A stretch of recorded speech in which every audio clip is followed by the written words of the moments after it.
안녕하십니까. 이태균 열의신경과 대표원장 이태규입니다. 오늘 말씀드릴 거는 슬기로운 뇌졸중 조기 치매 예방 검진이라고 제목을 붙였는데, 일단 뇌졸중 위주로 오늘 말씀을 드리겠습니다. 뇌졸중하면 크게 뇌출혈과 뇌경색인데요. 먼저 뇌출혈을 먼저 말씀을 드리겠습니다. 이게 쉽게 말하면 뇌가 출혈이 되는 거죠. 뇌출혈은 예방은 무엇보다 이제 원인적인 그 진단부터 먼저 정확히 해야 됩니다. 뇌출혈이 왜 일어날 만한 소인이 뭐가 있는지, 예방적인 검진에서는 그 검사를 통해서 정확한 원인 검사를 통 진단을 내려야 되는 겁니다. 가장 흔한 게 이제 압도적으로 하는 게 고혈압이죠. 근데 고혈압은 의외로 정확한 측정이 힘듭니다. 이게 쉽지가 않아요. 이게 절대마다 다르게 나오돼 있고, 여러 가지 예측 불가능한 변수 또는 당일 컨디션 따라 막 다르고 하기 때문에, 이게 그리고 잘못되는 경우도 굉장히 많아요. 그래서 요걸 이제 우리가 이게 그나마 조금 객관적으로 볼 수 있는 게 이제 ABI 동맥 경화도 검사라는 게 있습니다. 이건 팔다리 혈압을 정밀하게 재면서 혈관이 어느 정도 이 고혈압에 의해서 딱딱하게 굳어져 있나를 보는 검사입니다. 고혈압이 없으면 혈관이 이제 말랑말랑하겠죠. 그런 검사로 하고, 물론 24시간 혈압 모니터링하는 검사도 있지만 이게 훨씬 더 간편하고 좀 정확합니다. 그다음에 뇌출혈은 이제 고혈압 다음으로 흔한 게 이제 뇌동맥류가 터지는 거죠. 우리말로 한글로 뇌혈관 꽈리고요. 한자로 뇌동맥류입니다. 이 풍선처럼 부풀어 오른 혈관이 좀 이게 모양 이상이 생긴 게 이제 이게 존재하는 건데요. 가장 정확하게 우리가 현실적으로 검사하는 건 MRA입니다. 3테슬라 MRA를 찍으면 뇌동맥류가 정확히 나와요. 근데 물론 CT 혈관 촬영도 있는데, CT 혈관 촬영은 두 가지 문제. 방사선 피폭이 되는 겁니다. 방사선 노출이 되고, 그다음에 물론 이제 조영제를 써야 돼요. 조영제 노출이 되고 하기 때문에. 그리고 그것보다 이제 MRA는 조영제 안 써도 되고 방사선 우려도 전혀 없고 하기 때문에 MRA를, 다만 이제 3테슬라라는 좀 해상도 좋은 고가의 장비를 써야 돼 이게 정확하게 나옵니다. 뇌동맥류는 아주 작은 것들도 좀 있기 때문에 이런 것까지 뭐 1mm 이하도 잡아내려 그러면 3테슬라 MRA가 있고, 그다음에 이제 뇌동맥류보다는 이보다는 덜 위험하고 덜 중요하지만 뇌혈관 기형도 있습니다. 뇌혈관 기형은 심각한 뇌출혈을 일으키는 건 드물긴 한데, 동정맥 기형이 있고, 또 모야모야도 일종의 우리나라나 일본에 많은 이제 혈관 기형이죠. 이게 어린애부터 시작해서 이제 어른들까지 이제 언제 발견하냐에 따라서 이제 다르긴 하지만, 나이가 들수록 이제 뇌출혈의 위험이 더 높아져요. 모야모야 병도 있고, 이런 건 하려면 이제 MRA랑 더불어 MRI를 같이 둘 다 해야 돼요. 동정맥 기형의 이런 기형은 MRI에서 더 잘 나타나요. 모야모야는 MRA 플러스 MRI 둘 다 같이 잘 나타나고요. 그래서 이것도 3테슬라 MRI로 찍으면 동정맥 기형이 잘 보입니다. 잘 보이고, 특히 이제 SWI라는 이제 시퀀스로 잘 볼 수 있고요. 두부 예상은 이거는 이게 논외로 할게요. 이거는 예방 검진하고 좀 다른 거니까. 그다음에 이제 고혈압, 이제 가장 뇌출혈이 압도적으로 원하는 원인이 이제 고혈압인데요. 고혈압이 왜 지금 이게 문제점이 많냐 그러면은, 측정할 때 자연적으로 생리적으로 혈압은 측정할 때마다 매번 정상적으로 달라집니다. 이게 변동이 있을 수밖에 없어요. 그때그때 심장 상태에 따라서 수시로 변하는데, 문제는 이제 병원에서만 이게 특히 오면 갑자기 의식적으로 또는 무의식적으로 이제 긴장해서 혈압이 확 올라가는 경우가, 흰 가운 증후군이라죠. 병원에서 흰 가운만 보면, 의사가 입은 가운만 보면 올라간다 혈압이. 그걸 이제, 아니면 그게 아니라 병원에 들어서기만 해도 혈압 올라간다는 사람들도 있어요.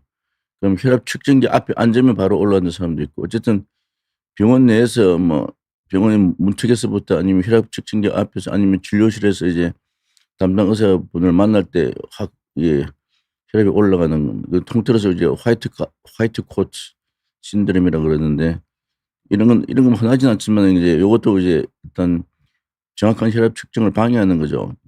실제보다 높게 나오게 되겠죠 이게요. 긴장을 많이 하기 때문에 순간적으로. 그다음에 자동 혈액계가 이게 이 문제는 이게 온갖 이제 무슨 관공서나 뭐 이런 데 이제 병원에 뭐 다른 데 많이 이제 흩어져 있는데 뭐 피트니스나 이것들이 제대로 관리가 안 돼서 오류가 흔합니다. 제대로 이제 센서가 작동이 안 되는 경우가 많기 때문에 이 문제고요. 이런 경우 실제보다 낮게 나오는 경우가 많죠 오히려. 그다음에 혈압 재기 직전의 이런 환자 검사자 상태에 따라 1 시간 이내에 혈압 재기 1 시간 이내로 커피나 마시면 안 되고 흡연을 하면 안 됩니다. 그리고 병원을 이제 뭐 운동한다 치고 병원을 좀 몇 층을 계단을 쭉 올라와서 바로 또 재면 높겠죠. 1 시간 이내에 흡연, 커피, 운동 이게 셋 다 좀 금해야 돼요. 그래서 특히 이제 흡연을 하고 바로 병원에 오는 분들이 이상하게 많아요. 이게 본인이 긴장이 되니까 그걸 이제 흡연을 통해서 긴장을 줄이려고 그러는 모양인데 어쨌든 이렇게 하면 실제보다 혈압이 높게 나오겠죠. 그죠. 그다음 전날 밤에 이제 잠 못 자거나 직전에 식사를 또 고래 뭐 짠 음식을 먹고 나면 혈압이 더 올라가고요. 당일날 심리적인 상태에 따라서 봐야 되니까 하루를 뭐 집안에서 누구랑 싸워서 그다음에 병원 왔다거나 아니면 최근 며칠간 엄청 스트레스 받았다거나 이런 것들 전날이나 당일 이러면 또 혈압이 더 올라가겠죠. 시차 문제 요새 외국 여행을 여러 번 많이 하는데 특히 시차가 많이 바뀌면 이제 혈압이 비정상적으로 이때 더 올라갑니다. 시차 적응 안 된 상태에서 이제 혈압을 재면. 근데 고혈압이 왜 이게 뭐냐면 가장 뇌출혈 가장 흔한 원인일 뿐만 아니라 뇌경색도 같이 일으켜요. 일종의 양쪽 칼날이죠 이게요. 그래서 혈압을 방치를 하면 뇌혈관이 터지기도 하고 막히기도 하고 이 둘을 합쳐서 우리가 뇌졸중이라고 그래요. 그래서 뇌졸중 예방근 중에서 가장 이제 우리가 중요한 원인은 고혈압입니다. 고혈압도 진단뿐만 아니라 고혈압도 치료적인 문제도 많아요. 이게 왜냐면 그래서 일단 약을 너무 장기간 처방을 하면 6 개월씩 뭐 이렇게 처방하는 병원도 있어요. 6 개월, 8 개월. 근데 이러면 특히 대형 병원에서는 이게 예를 들어 체중 감소나 증가에 따른 변경이 불가능합니다 이게요. 체중이 뭐 3-4 킬로가 늘거나 줄면 약을 이렇게 변경을 해야 되거든요. 체중이 늘면 당연히 혈압이 올라가기 때문에 더 올려야 되고 체중이 감소가 확 되면은 이게 혈압을 내려야 돼요. 안 그러면 이제 혈압이 지나치게 낮으면 이제 어지럼증이나 이제 빈혈 증상 올 수가 있죠. 그다음에 앉았다 일어날 때 특히 어지러운 그런 경우 생길 수 있습니다. 잘못하면 이제 2차적으로 넘어져서 이제 사고가 일으킬 수도 있죠. 그다음에 약을 이제 문제는 치료의 주도권을 본인이 가지고 가려는 분들이 가끔 있어요. 그래서 자의적으로 안 먹거나 줄여 먹게 됩니다. 그러면 이게 또 효과가 별로 많이 줄어들겠죠. 그래서 이렇게 하면 사실 안 되는 거고 원래 병원을 갈 때는 자기가 믿을 만한 의사분을 찾아가 가지고 거기다 자기의 건강을 맡기는 거거든요. 근데 이런 식으로 본인이 셀프 컨트롤 하려면 컨트롤이 전혀 안 됩니다 사실요. 그다음에 요즘처럼 우리나라처럼 이게 병원을 방문하기 좋은 나라가 사실 별로 없기 때문에 본인이 약에 대한 의문이 있으면 병원 가서 담당 의사분하고 진료를 받으면서 이게 진료를 받으면서 이게 조절하면 돼요. 본인 자유로 조절하는 건 안 됩니다. 그다음에 요새는 하도 이제 외국 여행이 많아지셔 가지고 장기간 외국 여행이나 뭐 출장이라든지 그런 외국에 체류하는 경우가 많기 때문에 이런 경우는 약을 안 가져가는 경우가 많겠죠 이제. 약 안 챙겨 그래서 장기간 약을 안 먹는 경우도 많고 가정 혈압을 이제 흔히들 재는데 이게 정확하게 나오지 않는 경우가 많아요. 그런데 요걸 실제보다 낮게 나오는 경우가 많거든요. 이걸 이제 팩트로 이걸 제대로 쟀다고 맹신한 경우도 있고요. 그러면 이제 혈압 조절이 안 된 상태에서 몇 달이고 몇 년이고 계속 장기간 가는 거죠 이게. 그래서 병원에서 이제 그나마 재는 게 정확한 거고요. 이게 병원 혈압하고 이제 가정 혈압이 차이가 많이 있으면 가정 혈압계를 가져와 가지고 동시에 재는 것도 방법입니다. 네. 가정 혈압계도 우리가 정확히 재기가 힘든 게 이게 센서하고 이제 이 팔 안쪽에 있는 이게 혈관을 정확히 일치시키기가 힘들어요. 그래서 이게 조금만 벗어나면 이제 가정 혈압계 실제보다 낮게 나오는 경우가 많이 있습니다. 그래서 그다음에 이제 또 한 가지 인제 혈압약이 다 소모돼도 약을 먹는 게 좀 약간 진지하게 생각 안 하고 좀 우습게 생각하는 건지 아니면 뭐 본인이 바쁘다는 핑계로 병원을 또 한동안 방문 안 한 기간 동안 혈압 조절이 전혀 안 되니까 그 사이에 혈관이 나빠지죠. 문제는 고혈압 치료가 안 되면 혈관이 나빠지고 혈관이 한번 나빠지면 원상으로 절대 안 돌아옵니다. 극히 드물게 돌아올 수도 있지만 이 혈관이 특히 이제 혈관 내벽이 두꺼워지는 현상, 또 동맥경화 반응 같은 거는 뭐 고혈압약을 사후에 아무리 열심히 먹어도 그게 뭐 없어지진 않죠. 그대로 남아 있는 거고요. 물론 이제 고혈압약 이외의 치료법들도 우리가 뭐 간과해서는 안 되는데 이런 심근경부과 재활신경 이런 것들이 이런 상식적으로만 아는 범위에 있으니까 요즘 특히 이제 체중 감소를 하면 이제 고혈압이 많이 좋아지는데 마흔자루나 이제 위고비 같은 이런 다 아는 오픈된 상품명이니까 이야기를 해도 되겠지만 마흔자루 위고비 주사제가 이제 체중을 많이 감소시켜줘. 근데 일 주일에 한 번 이제 자가 주사인데 부작용도 거의 없고. 근데 이게 그러면 이제 고혈압약을 정말 먹기 싫은데 자기가 비만이다 그러면 마흔자루 주사를 맞는 방법도 있긴 하겠어요 요즘은. 그다음에 위고비가 이제 최근에 이것도 마흔자루랑 거의 비슷한 약인데 미국 FDA에서 먹는 위고비를 인가를 해 가지고 이것도 머지않아 국내에 들어올 걸로 보입니다. 그러니까 주사를 안 맞고 이제 먹어서 이제 살을 빼고 살이 빠지니까 고혈압이 내려가는 이런 또 현상이 생길 걸로 보입니다. 일종의 지금 게임 체인저 약으로 보여요. 물론 당뇨도 좋아지긴 하지만요. 네. 인제 고혈압 외의 원인들 이제 예방 검진에서 우리 필요한 게 혈압이 아까 말한 이제 ABI 같은 그런 동맥 경화도 검사 통해서 우리가 검진 때 하고요. 또 인제 검진 때 필요한 거는 MRA 검사입니다. 아까 두 번째로 이제 흔한 게 뇌출혈 원인이 이제 뇌동맥류 혈관과리인데 이것도 반드시 해야 됩니다. 이걸 안 하고는 우리가 뇌출혈 검진을 했다고 할 수가 없어요. 아까 말한 CT 혈관 촬영보다 이거 훨씬 안전하고 이거 3테슬라 기계로 좋은 기계로 찍으면 5 분이면 찍습니다 이건요. 금방 찍어요.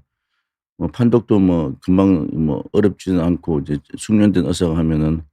그래서 요게 있고 물론 이제 아주 작은 거는 애매할 경우가 많아요. 실제 1 밀리 정도면 이게 꽈리가 아주 작은 게 있는 건지 아니면 정상적인 소견인지 그런 거는 이제 영상학과 전문의랑 의논해 가지고 판독을 하는 거고요. 그래서 영상학과 의견도 중요합니다 이런 경우는.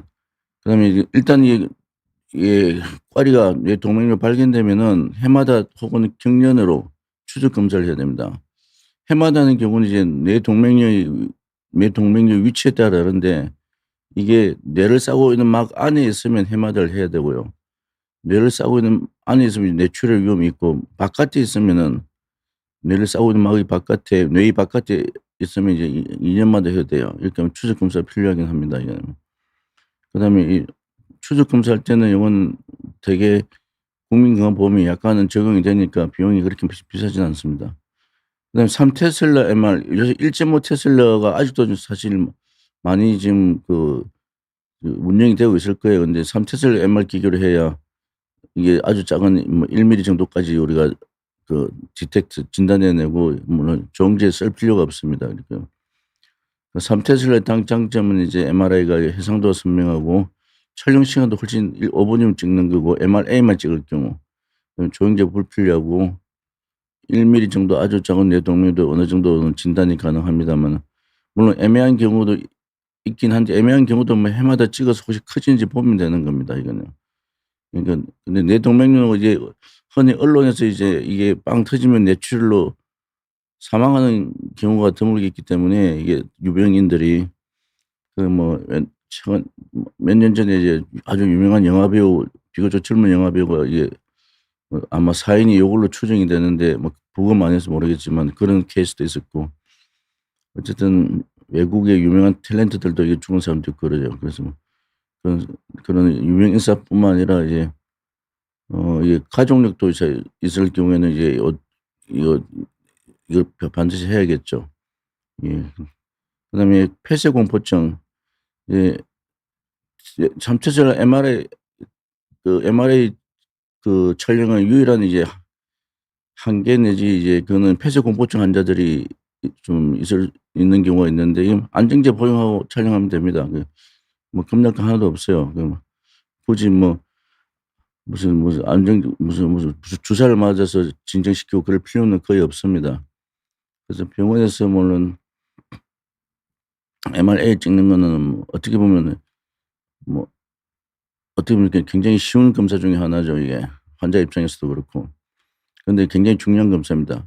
뇌혈관 기형은 이제 꽈리보다는 이제 덜하긴 한데 뇌 동맥류보다 심각한 출혈 위험은 적습니다.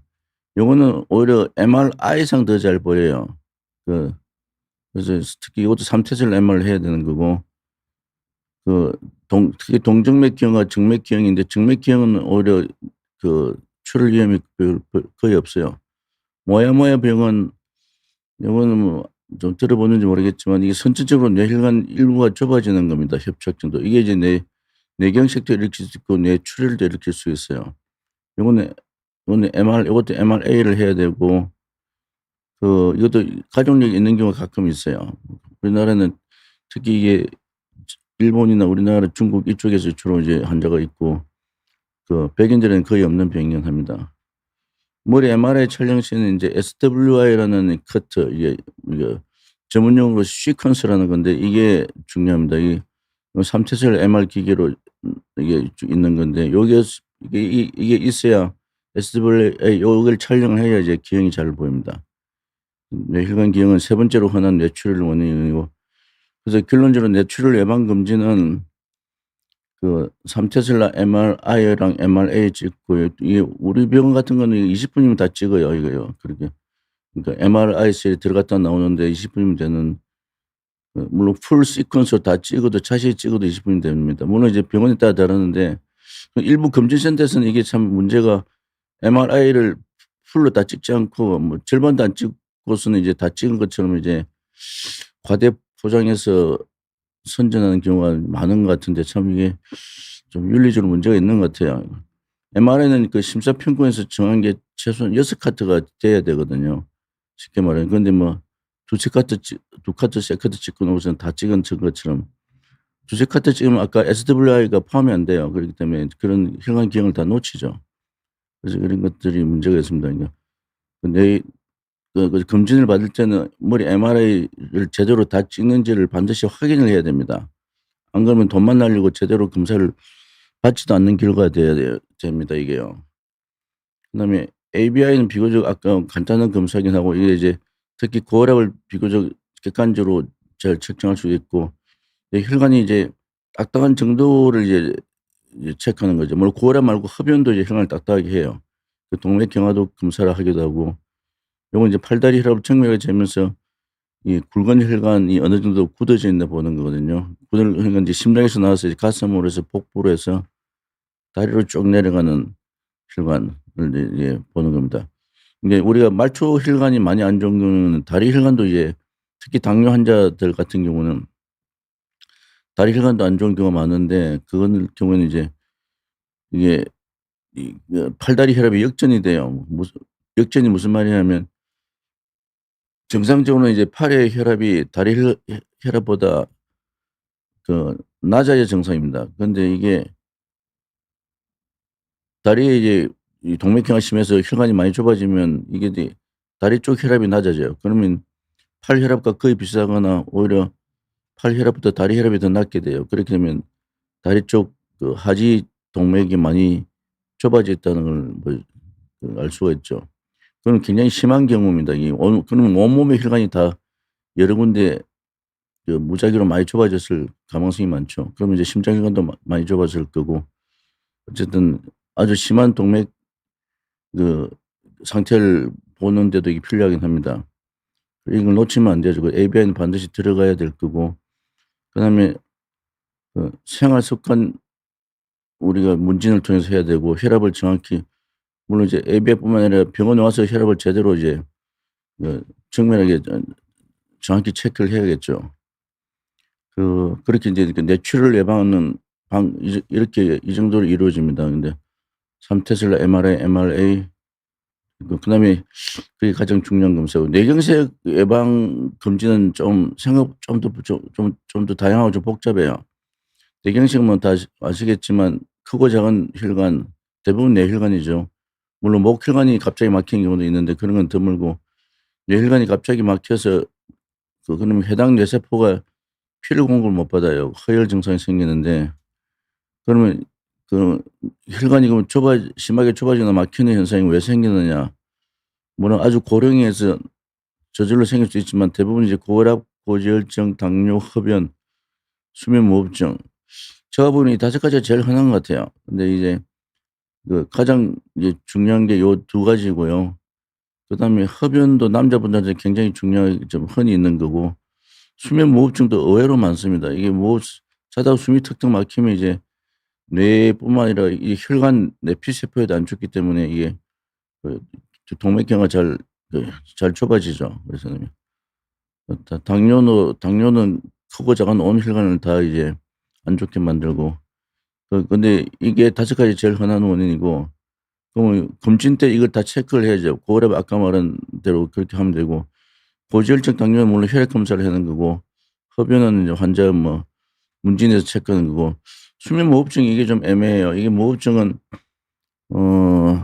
제대로 하려고 하면 이제 수면 다운 검사를 해야 되는데 그러면 이제 좀 검사가 좀 하룻밤 자면서 병원에서 하는 검사가 있습니다. 하기 전에 말람파티 스코어를 해 가지고 입을 벌리게 해서 혀를 약간 내밀게 해서 이제 목 안에 이제 그 얼마나 좁아졌는지 이제 우리가 진찰을 하는 말람파티 스코어는 그런 걸로 하기도 하고 그다음에 뭐 다른 방법도 있긴 합니다만 이런 분은 되게 코를 골거나 이제 잘 때 코골이 또는 낮에 졸림 그런 현상은 둘 다 있으면 무호흡증 검사를 필히 해야 됩니다, 그 2 가지는. 근데 무호흡증 수면 다운 검사를 통해서 무호흡증 진단하는데 뭐 이건 하룻밤 와서 병원에서 자는 검사로 통일되어 있는 건데 그렇게 어려운 검사는 아니에요. 와서 자면 돼요. 어차피 집에 자는 대신에 병원에서 자면 되니까. 거의 대부분 국민건강보험제니까 비용도 얼마 안 들고요. 그다음에 하룻밤 자고 나서 그다음 아침 일찍 그냥 퇴원하면 됩니다. 검사를 위한 입원을 하게 되는 거죠. 그죠. 그다음에 기타를 해서 덜 중요한 건 아닌데 그다음 호모시스테인 이게 또 의외로 굉장히 좀 물론 위에 고혈압, 고지혈증만큼 강력한 요인은 아니지만 이것도 혈관을 나쁘게 하거든요. 이 시스테인이라는 단백질에 이제 호모자가 붙으면 이제 이게 단백질 구조가 이상해져서 이게 혈관을 손상시킵니다. 뿐만 아니라 뇌세포도 손상시키기 때문에 이건 이제 혈액 검사에서 호모시스테인이 첨가되어 있으면 이걸 낮추는 약들이 있어요. 그걸 이제 그 약을 먹으면 됩니다. 근데 이게 또 한 가지는 만성 염증성 질환 이게 대표적인 게 류마티스 관절염 같은 거나 요새 류마티스 내과에서 여러 가지 다루는 질환이 있거든요. 루푸스라든지 쇼그레네라든지 그런 게 있으면 이제 염증이 계속 몸에 이제 있기 때문에 이게 아무래도 혈관에도 염증이 생기겠죠. 그러면 동맥경화가 생기는 거고요. 통풍은 이제 좀 약간 이제 그 컨트로버시가 있긴 한데요. 이것도 통풍도 심하면 유릭 애시드 그러니까 요산 수치가 많이 올라가면 이것도 혈관이 안 좋습니다. 그다음에 아주 드물게 유전적인 것 있죠. 카다시린 이런 아주 전문적이고 아주 드문 병들이 있습니다. 그거는 요것까지는 우리가 커버를 못 하고 이제 검진에서는 요 정도까지는 다 커버를 하죠. 호모시스테인까지 통풍. 통풍 요산 높다 해서 무조건 약 먹는 건 아니고 요것도 이제 관리를 하시면 돼요. 음식 조심하고 몇 가지가 있습니다. 그다음에 만성 염증성 질환까지는 아는데 이상하게 만성적 염증 수치가 높은 경우가 있어요. 요것도 이제 이게 혈관을 나쁘게 하기 때문에 보통 ESR, CRP 인터루킨 6 이런 것들이 있는데 그것 아니면 백혈구 수치가 높거나 그런 경우도 이제 장기간 계속 되면 이제 뇌 혈관이 나빠지겠죠. 이 원인들을 이제 파악을 하면서 동시에 이제 지금 혈관 상태가 지금 어느 정도까지 나빠졌냐 정상이냐 그걸 봐야 됩니다. 그래서 이제 일단 아까 말한 MRI, MRA는 필수적이고요. 그러니까 MRI는 아주 작은 미세 혈관이 잘 보이고 MRA는 중간 크기나 굵은 혈관이 잘 보입니다. 요 물론 3 해야 되고 그다음에 아까 말한 고지혈증 당뇨 염증 수치 요산 수치 보려면 공복시 피 검사를 해야 되죠. 근데 공복시 오라 그러니까 그다음 날 술을 잔뜩 먹고 와 가지고 검사해 보면 고지혈증이 특히 중성지방이 확 높아져 있고 이렇게 하시면 안 됩니다. 혈액 검사를 8-9 시간은 공복을 하고 그 전날 술을 드시면 안 되고 있고 그다음에 정확한 데이터가 안 나오면 본인이 2번 피를 뽑아야 되는 거죠. 그러니까 그런 ABI 혈관 탄력성 검사 있고 좀 경동맥 초음파를 제가 맨 위에 올렸는데 이게 사실 굉장히 중요한 검사입니다. 이게 경동맥 초음파 하는 그 의료기관이 굉장히 많은데 이게 의외로 정확하게 제대로 하기 참 힘들어요. 물론 아주 간단하게 정상이면 금방 끝나지만 이게 이게 혈관이 좁아져 있으면은 경동맥 목혈관이죠. 이 동맥경화반이 아주 천차만별로 아주 다양한 패턴으로 이 동맥경화반 내지 동맥경화반 전 단계로 생기기 때문에 요게 경동맥 초음파가 그러면 왜 이렇게 중요하고 이게 뇌경색 예방에 검진에 꼭 포함돼야 되느냐. 이게 MRA보다 경동맥 협착 진단이 더 정확해요. 물론 여러분 어떻게 보면은 일반적으로 그냥 오해하기 쉬운 게 MRA가 초음파보다 더 정확하지 않느냐 그러진 않습니다. 이 경동맥만큼은 이게 잘하는 그 의사분이 하면은 초음파가 더 정확해요. MRA는 어차피 혈관의 그림자를 보는 겁니다만 이거는 경동맥 초음파는 실제 안을 들여다보는 거거든요. 그래서 정확하고 다만 숙련된 이게 굉장히 중요하죠. 잘하는 의사가 직접 해야 되는 게 제일 중요하고 아니면 아예 숙련된 방사선사가 하든가요. 물론 숙련된 방사선사가 해도 되는데 문제 우리나라가 법적으로 이제 규제를 걸어 놨어요. 방사선 하는 경우에는 그 의사가 직접 실시간 모니터링을 하면서 그걸 모니터를 보고 있어야 됩니다. 이게 현실적으로 가능하겠어요 이게요. 그 의사는 가만히 놀고 있는 겁니까? 의사분은 다른 일을 하거나 진료를 하고 있겠죠. 근데 이걸 진료하면서 모니터 보고 진료하면서 모니터 보고 이게 사실 말이 쉽지 이게 굉장히 거의 불가능한 거죠. 그러니까 어쨌든 미국에서는 숙련된 방사선거가 의사의 그 모니터링 없이 바로 할 수도 있는데 우리나라는 그렇게 제한이 제도적으로 걸어져 있는 거고 그래서 가급적이면 이제 잘하는 의사가 직접 해는 게 가장 베스트입니다. 이쪽은 차선책이고요. 근데 숙련된 방사선거가 해도 이걸 또 판독을 의사가 제대로 못하면 이게 또 그 검사가 엉터리가 되겠죠. 그래서 이게 참 어려운 문제입니다. 근데 일단 경동맥 초음파를 먼저 해 가지고 이 협착이 어느 정도 심하다 싶으면 MRA를 보완적으로 이게 서로 상호 보완적인 면도 있거든요. 이 검사를 추가를 하게 됩니다. MRA는 이제 장점이 이제 아주 이 턱 밑부터 여기까지 길게 잘 볼 수 있는 거예요. 근데 이게 잘 좁아지는 부분을 정확히 좁아진 정도를 미리수로 보통 하는데 그걸 보는 초음파가 더 중요하고 목혈관 MRA를 하는 수도 있다. 이런 경우는 물론 처음부터 뇌경색 검진 프로그램에 따라 이걸 처음부터 하는 수도 있긴 해요. 근데 이걸 하더라도 처음에는 이것만 의존하지 말고 MRA만 하는 게 아니라 경동맥 초음파를 필요해야 된다는 거고 근데 혹시 이상이 있으면 해마다 검사를 해서 좀 악화되는지를 봐야 됩니다. 이거는 모니터링이 굉장히 좋은 초음파는 굉장히 검사 받는 사람 입장에서 굉장히 편한 검사거든요. 가만 누워 있으면 됩니다. 이게 무슨 주사를 맞는 것도 아니고 방사선 노출되는 것도 아니고 힘든 자세로 있는 것도 아니고 그냥 가만히 베드에 누워서 목만 뒤로 제끼고 있으면 5분이면 끝나요 이게요.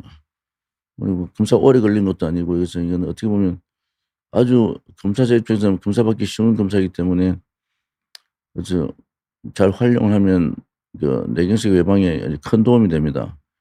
그다음에 이제 그러면 경동맥 초음파상 혈관이 좀 좁아져 있으면 어떡하냐. 1차적으로 이제 고지혈증 고혈압이 있는지를 자세히 봐야 돼요. 근데 고지혈증도 이제 혈관 상태에 따라 치료 방침이 다릅니다 이게요. LDL 콜레스테롤 같은 거는 이게 혈관이 나쁜 경우에는 이게 LDL 콜레스테롤 수치 소위 말하는 나쁜 콜레스테롤 수치를 100 이하로 낮추는 게 좋아요.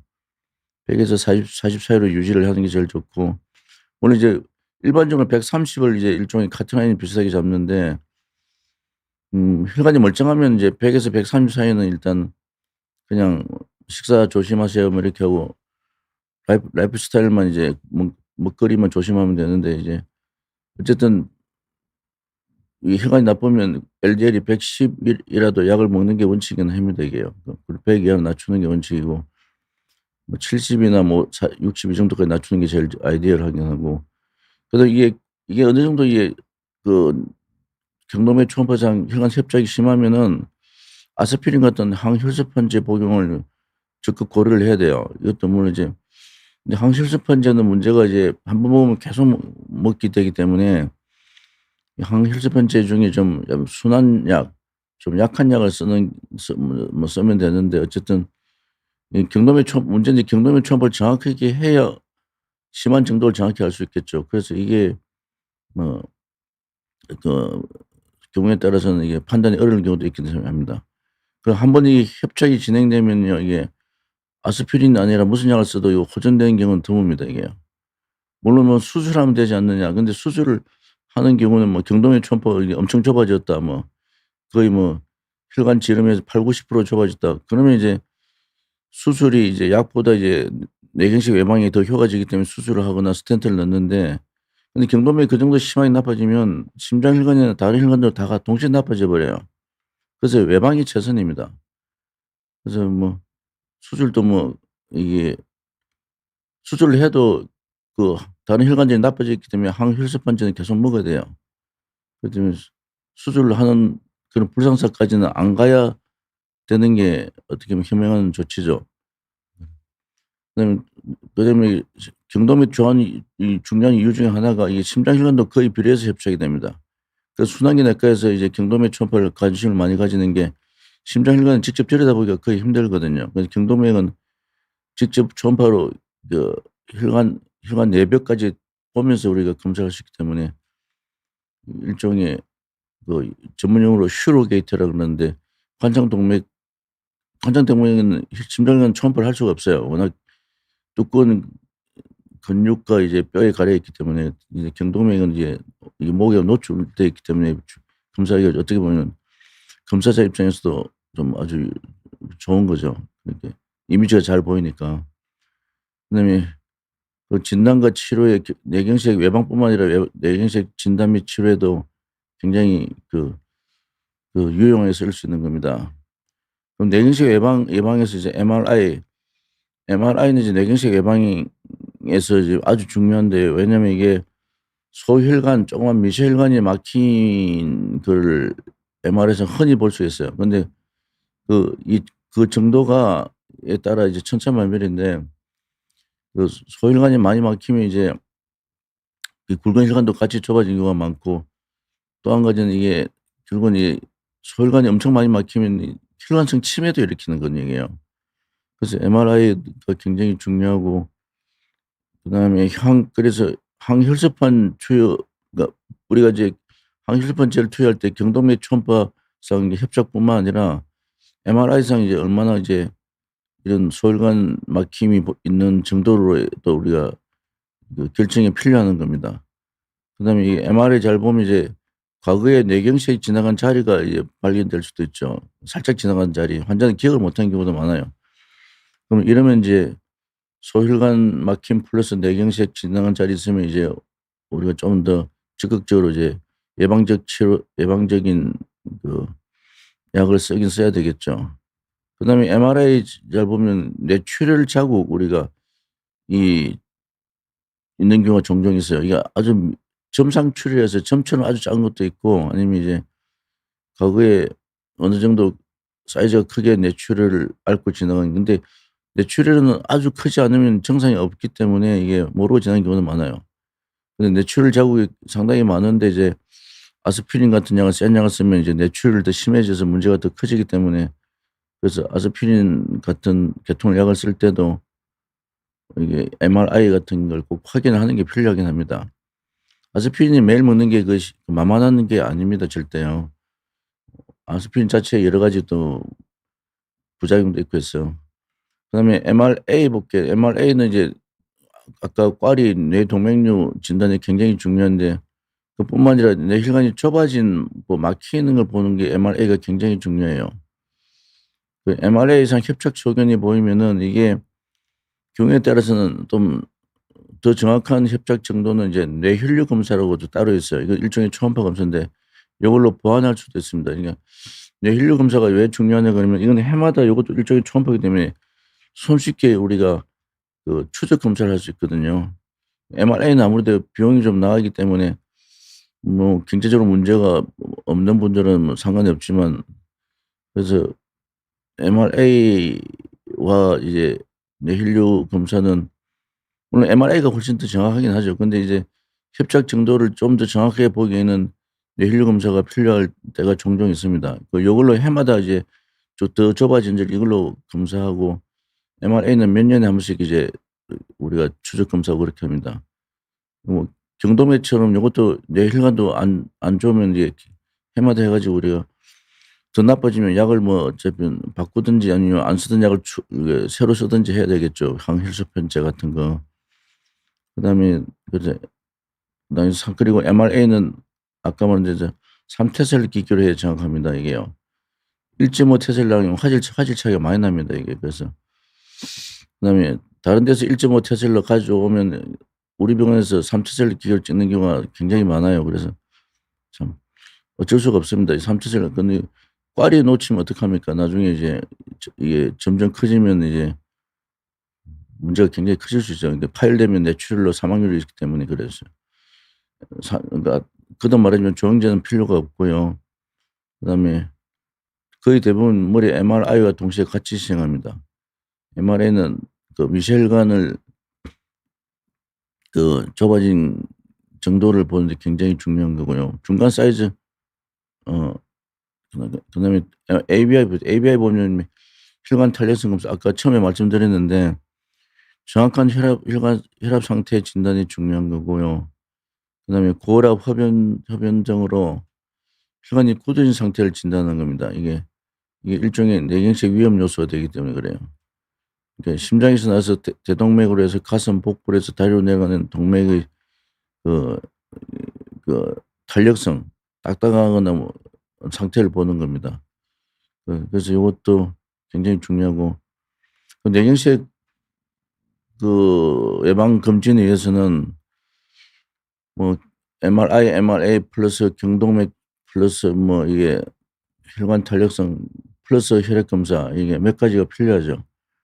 그래서 이제 근데 이게 그럼 병원마다 다 이게 검진을 하지는 않겠지만 뇌졸중 예방 검진을 하는 여러 기관 중에 뭐 어디서 수준 차이가 나냐 그러면은 MRI 화질하고 1.5 테슬라 찍은 데서는 아무래도 화질이 안 좋으니까 떨어지죠. 그다음에 경동맥 초음파의 정확도에 따라 차이가 납니다. 이 두 가지 다요. 가장 여러분이 검진할 때는 머리에 MRI 3 테슬라로 찍는 건지 아니면 1.5 테슬라는 아예 검진을 안 하는 게 좋겠죠. 3 테슬라 요새 최근에 많이 보급돼서 있는데 굳이 1.5 테슬라 찍어 가지고 재검하는 그런 불상사는 물론 이제 1.5 테슬라도 기계에 따라서는 화질이 조금 더 나은 것도 있긴 하지만 어쨌든 그렇고요. 평균적으로 따지면 3 테슬라가 훨씬 못 미치죠. 그다음에 필요할 때 수면무호흡증 검사할 수도 있다는 걸 말씀을 드리는 거고요. 마지막으로 이제 인지 기능 검진은 오늘 좀 간단하게 말씀드릴게요. 이게 이제 조기 치매 60세 이하의 조기 치매 예방을 위해서 인지 검진을 이제 하는 수가 있는데 요거는 그 여러 가지 몇 가지 이게 우리 조합으로 이렇게 해서 하는 거거든요. 요것도 좀 그 영상과학적으로 이제 뇌 위축 MRI 등을 봐야 되는 거고요. 신경 인지 검사 비교적 간단하면서 좀 정확한 검사가 있어요. 그다음에 신경 생리 검사가 있습니다. 어떤 청각 자극을 이용한다든지 어떤 자극을 이용해서 이제 기억 회로가 반응하는 이제 그 스피드나 이런 걸 보는 검사가 있고, 그다음에 혈액 검사에서 이제 알츠하이머 유전자 검사 같은 거 포함해서 몇 가지 있습니다. 유전적으로 알츠하이머 병을 타고난 사람들이 가끔 있거든요. 뭐 전 인구의 거의 우리나라의 20% 가까이 되는 걸로 알고 있는데 뭐 드물지 않습니다, 알츠하이머를 가지고 있는 경우. 이런 경우는 유전자가 있으면 이제 뭐는 뭐 그 하나로 판단하는 건 아니지만 좀 더 이제 치매 예방에 젊을 때부터 신경을 써야 되는 거죠. 그다음에 기타 이제 생활 습관 체크 요런 거는 이제 문진이나 이런 체크리스트 통해서 확인을 하는 거고, 이런 걸 다 이제 종합해 가지고 우리가 인지 기능을 정확히 체크해 가지고 이제 치매를 예방하는 겁니다. 그럼 인지 검진 대상은 그럼 보통 60세 미만에서 누가 해야 되냐. 근데 치매 가족력이 뭐 중요하고요, 물론. 그러니까 그냥 심평원이나 공단에 이제 인지 검사 기록을 남기지 싶지 않은 경우도 있겠죠. 이게 일종의 인지 검사하는 건 일종의 프라이버시고 민감한 문제이기 때문에. 근데 이제 진료를 통해서 우리가 검사를 하게 되면 심평원 공단에 이게 기록이 넘어가게 됩니다. 그러니까 근데 검진을 하면은 병원 내에서만 이게 기록이 있기 때문에 외부에 노출이 안 되죠. 그런 경우가 있고. 가벼운 건망증이 가끔 있는데 그냥 이게 뭐 걱정이 된다 그러면 와서 검사를 받는 게 제일 좋은 거죠. 뭐 걱정만 하고 있으면 우리가 오히려 더 불안이 증폭되니까요. 그다음에 뭐 예를 들어서 사업체를 경영하는 그러니까 예를 들어서 이상하게 지금 최근 들어서 기억력이나 판단력이 떨어졌는데 이게 그 업무 로딩이 많아서 그런지 과로 때문에 그런지 아니면 실제로 인지 기능이 떨어진지 좀 혼돈스러운 경우가 종종 있어요. 그런 경우는 와서 검사를 받는 게 좋겠고요. 네. 그래서 그다음에 이제 과도한 음주하시는 분들, 우리나라는 음주 문화가 너무 관대해 가지고 그냥 알코올 중독 수준인 경우도 많죠. 그런 분들은 아무래도 인지 기능이 떨어지기가 쉬워요. 그다음에 흡연도 마찬가지로 인지 기능이 떨어지는 위험 요소 중에 하나고, 고혈압을 방치하는 경우도 그렇죠. 네. 이런 분들은 와서 검사를 받는 게 좋습니다. 그래서 오늘 이제 광범위한 주제를 그냥 그 짧은 시간에 말씀을 드렸는데, 결국은 이제 검진의 목적은 이제 유비무환이죠. 그리고 호미로 많이 걸 수 있는데 가래로 막는 불상사는 없어야 되는 거죠, 이게. 근데 100번 생각만 하고 걱정만 하고 있다가 검진 및 치료를 미루다가 한번 크게 발생하면 이게 크게 이제 뇌졸중 발생하거나 아니면 심근경색도 마찬가지죠. 심장혈관은 경동맥하고 거의 비례해서 나빠지니까. 그러면 인생이 끝나거나 아니면 굉장히 비참해질 수가 있겠죠. 뇌졸중은 후유증이 남는 경우가 많아요. 반신불수나 언어장애, 보행장애 나와 있고. 이런 걸 미리 사전에 예방하려면 검진을 통해서, 검진이라 어떻게 보면 이게 좋은 제도이긴 하죠. 이게 물론 비용이 약간 들긴 하지만 그래도 이게 굉장히 중요한 이슈이기 때문에 해야 되고. 거듭 말하자면 혈관은 한번 좁아지면 회복되기가 매우 힘듭니다. 그래서 많이 좁아지기 전에 검사를 통해서 관리를 해야 되는 거죠. 뭐 약을 복용하든 어떤 식으로든 간에. 그리고 제가 생각하는 항혈소판제 필요한 전 단계에서 협착을 원초기에 해야 제일 좋습니다. 항혈소판제가 순한 약들은 장기간 먹어도 문제가 거의 없지만, 그래도 매일매일 약을 평생 가까이 먹어야 된다는 게 좀 부담스러울 수 있기 때문에 심리적으로. 그래서 이 전 단계에서 미리 협착을 발견하고 자기가 감추어진 위험 요소가 뭔지, 고지혈증이 있는지, 호모시스테인이 높은지 이런 걸 다 잘 좀 체크를 하는 게 필요하긴 해요. 그리고 전문적인 의료기관에서 하는 게 좋습니다, 이건요. 그래서 전문적이라는 게 아까 말한 경동맥 초음파를 아주 잘하고 삼태슬 MRI 있고 해서 검사 결과가 좀 빨리 나오고. 근데 이상하게 검사를 하면 보통 결과는 며칠 이내로, 우리 병원 같은 경우는 2-3일 이내로 다 나오거든요. 근데 다른 의료기관은 보름 2-3주 지나서 결과를 확인해 주고, 그 사이에 환자가 굉장히 불안해하는데 어쨌든 병원 상태에 따라 다르겠지만 저희 병원은 이런 검진을 전문적으로 하고 있다고 지금 말씀을 드립니다. 이상 이제 이태규 신경과 대표원장 이태규였습니다. 일단 질문 좀 받겠습니다. 오늘 강의가 좀 길어졌네요. 뭐부터 볼까요? 고혈압 러브 스토리부터 그러니까요. 오래됐는데 약을 가끔 빼먹는다. 글쎄요. 가끔이라는 게 굉장히 주관적인 표현이죠. 근데 고렙이 아주 심한데 가끔 뭐 한 달에 뭐 보름 정도? 그럼 아무래도 뇌출혈이 많이 높아질 수는 있겠죠. 그럼 질문에 대해서 답을 제가 정확히 할 수가 없어요. 고렙이 얼마나 오래됐고 얼마나 높고 약을 얼마나 빼먹는지 제가 알 수 없기 때문에. 어쨌든 물론 365일 다 챙겨 먹지는 못하더라도 제가 생각에는 최소한 뭐 제 대략 뭐 300일 이상은 안 빠뜨리고 먹어야 되는 게 원칙이긴 합니다. 그다음에 헬스장에서 어 저거는 원래 혈압이 갑자기 오르면서 머리가 아플 수도 있긴 해요. 근데 그것도 있고 그다음에 근육이 갑자기 무리가 가서 그럴 수도 있고 하기 때문에 머리가 아픈 경우 뭐 그거는 뭐 어느 쪽에도 가능합니다. 근데 뭐 예를 들어서 그 뇌 동맥류가 큰 게 숨어 있는데 갑자기 혈압이 쫙 오르면 빵 터질 수 있겠죠. 그러면 터지기 전에 머리가 심하게 아픈 경우가 있어요. 그걸 이제 전문용어로 센티넬 헤데이크라는 건데 경고성 헤데이크 두통이 확 오는 거죠. 뭐 어쨌든 이런 경우는 병원 가서 터질 수 있습니다. 그 가능성이 있어요. 뭐 근데 병원을 빨리 가서 진료받는 게 원칙이긴 하죠. 그래서 그는 아까 말한 뇌동맥류 파열은 오히려 두통이라는 워닝 사인을 주기 때문에 오히려 천만다행이긴 합니다. 그래서 빨리 병원을 가서 검사 받아 보시는 게 원칙이긴 해요. 건강검진 경동의 플라크. 경동의 플라크가 심하면은 뇌혈관도 같이 좁아졌을 거고요. 플라크가 어느 정도의 그러니까 그냥 있다고 해서는 알 수가 없어요. 플라크도 천차만별이거든요. 그 심한 정도가. 아주 경미한 것부터 시작해서 아주 심한 거 있는데 뭐 플라크가 아주 심하고 그걸 뭐 항혈소판제 같은 거 치료를 안 하면 뇌경색이 바로 이어질 수 있는 거죠.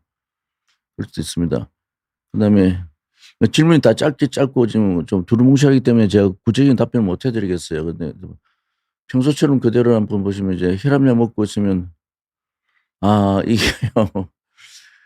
이런 분 마음도 이제 이해가 되는 저도 사실 혈압약 먹거든요. 안 먹으면 피해가 훨씬 더 크기 때문에. 저도 먹은 지 몇 년 됐는데 전 그냥 혈관 심리적으로 좀 편안한 마음을 가지고 그냥 혈관 영양제로 생각을 하십시오, 혈압약을요. 그러면 뭐 심적인 부담 가질 거 하나도 없어요. 이게 부작용은 거의 없거든요. 근데 아까 말한 대로 갑자기 체중이 빠졌는데 그걸 이제 조절 안 하고 먹으면 이제 어지럽다거나 할 수 있고 체중이 많이 늘었는데 혈압약을 그대로 먹으면 혈압 조절이 안 되겠죠. 그런 문제가 있을 수 있지만 약 복용이 오히려 예방이 훨씬 중요합니다. 네 맞습니다. 이건요. 심플한 대답이지만 정확한 대답이 훨씬 중요해요. 끊지 마시고 좀 드세요. 그다음에 재발 방지 어떤 재발 방지인가요? 그 뇌경색 재발 방지를 위한 것 같은데 그건 물론 가장 중요한 건 이제 본인이 환자마다 다 다르죠. 고혈압 환자는 고혈압 잘 치료해야 되고 당뇨 환자는 혈당 조절 잘해야 되고 이건 대답할 수가 없습니다. 그 원인 질환에 따라 다 답이 달라지기 때문에 가장 중요한 건 케이스 바이 케이스죠. 생각 많은 밤 45세 남성이고 145, 150 약은 약 먹어야 됩니다. 이 정도요. 140 넘으면 일단 약을 먹어야 돼요. 네. 뇌출혈 어 그야 뭐 많이 올라간다. 그렇게 단정적으로 말할 수는 없고요. 이 150 정도 이게 제대로 재었는지가 일단 첫 번째 그 전제 조건이고 제대로 재어서 150 이라도 이 상태로 뭐 10 년, 20년 혈압약 안 먹고 있으면 뇌출혈이 생길 수도 있겠죠. 얼마나 높은 혈압을 얼마나 오래 방치하냐에 따라서 이게 뇌출혈 위험도가 많이 달라집니다. 약을 그냥 먹으면 되는데 그냥 혈관 영양제로 생각하십시오. 45 세도 무수히 많은 사람들이 약을 먹고 있습니다, 혈압약을요. 160 이상 아니 응급실 갈 필요는 전혀 없어요. 집에 가만히 있는데 160 이면은 그러면 혈압 물론 갑자기 감정적으로 흥분하거나 화내거나 뭐 스트레스가 갑자기 엄청 받거나 그러면 혈압이 싹 160 올라갈 수도 있죠. 근데 아무 증상이 없으면 다음날 병원 가 가지고 혈압을 정확히 재어 가지고 혈압약 안 먹고 있으면은 안정식 혈압이 뭐 135, 140 이상 된다 그러면 약을 먹는 게 원칙이고 안정식으로 혈압이 130 미만이다 그러면 뭐 정확히 잰다면은 약을 안 먹어도 될 수 있고, 그럼 또 천차만별이죠. 응급실 갈 필요는 없습니다, 아무 증상이 없으면. 언제나 그때처럼 보세요. 130 대인데 있잖니 평소에 스파이크가 반복되면 이게 이렇게 뭐 얼마나 자주 반복되느냐에 따라 다르죠. 스파이크라는 표현이 뭐 재밌는 표현인데, 이 혈압은 아까 본 잴 때마다 다르게 돼 있는데 180 까지 튄 게 자주 있으면 뇌출혈 위험이 올라가긴 하죠. 맞습니다. 아무래도 특히 이런 게 이제 미세 혈관을 더 자극해서 이제 좀 미세 점상출혈 이런 것도 생길 수도 있고, 크고 작은 뇌혈관들이 좀 손상을 많이 받을 수는 있죠. 그래서 일단 요거는 이제 병원에 가서 혈압을 정확히 재고 뭐 ABI 같은 그 검사 기구도 있고 그러니까 해서 혈압약을 드시는 게 좋을 겁니다. 130 대도 이게 135를 기준으로 많이 달라요. 135 이상이면 뭐 순환기내과에서 어떻게 하는지 모르지만 약을 먹는 게 원칙이긴 하고, 물론 나이에 따라 달라요. 뭐 그 나이가 아주 많은 사람들은 140 넘어도 뭐 그 괜찮다는 사람도 있고 하지만, 어쨌든 젊은 분이면 60세 이하인데 135 이상이 종종 나온다 그러면 약을 먹는 게 원칙이긴 하죠. 그다음에 어지럼증. 어지럼증으로 MR을 보면요, 이게 좀 답답하네요. 어느 병원 갔는지 모르지만 그건 일단 이게 뭐 제가 답변을 할 수가 없네요. 그 MR을 가지고 얼마나 제대로 잘 찍었는지 그게 문제입니다. 이거 제대로 잘 안 찍을 수가 있어요. 저는 그건 디퓨전 MR하고 DWI를 같이 찍어야 되거든요. 그걸 안 찍었을 가능성이 많은데요. 그거 제가 MR의 사진을 직접 안 보고 저 뭐라고 말을 할 수가 없습니다. 그다음 봅시다. 31세 여성 지금 저체중 저혈압. 저혈압으로 뭐 뇌졸중이 올 위험은 고혈압보다 훨씬 적지만, 근데 문제는 이제 이분이 당뇨가 심하거나 고지혈증이 심해서 혈관이 많이 좁아진 상태에서 저혈압이다 그러면 뇌경색이 올 수도 있죠. 그 이론적은 가능합니다만 좀 흔히 보는 증은 그건 아닙니다. 이게 오히려 가능할 수는 있는데, 이런 분은 이게 혈관 상태를 MRA 뭐 경동맥 초음파 이런 거 통해서 뭐 먼저 촬영을 하고 검진을 받는 게 안전할 걸로 보이는데요. 박에스더, 여에스더가 아니라 박에스더네요. 네. 고혈압이 6년째 복용하고 있고 고지혈증은 몇 년째 복용하고 있다. 근데 33% LDL 107 고지혈증 주 3회. 그래서 고지혈증을 이틀 한번 먹는 약이 있나요? LDL은 아까 말한 100 이하로 낮춰야 됩니다, 이런 33%면. 아니요, 이렇게 먹으면 안 될 것 같은데 매일 먹어야 되지 않겠어요?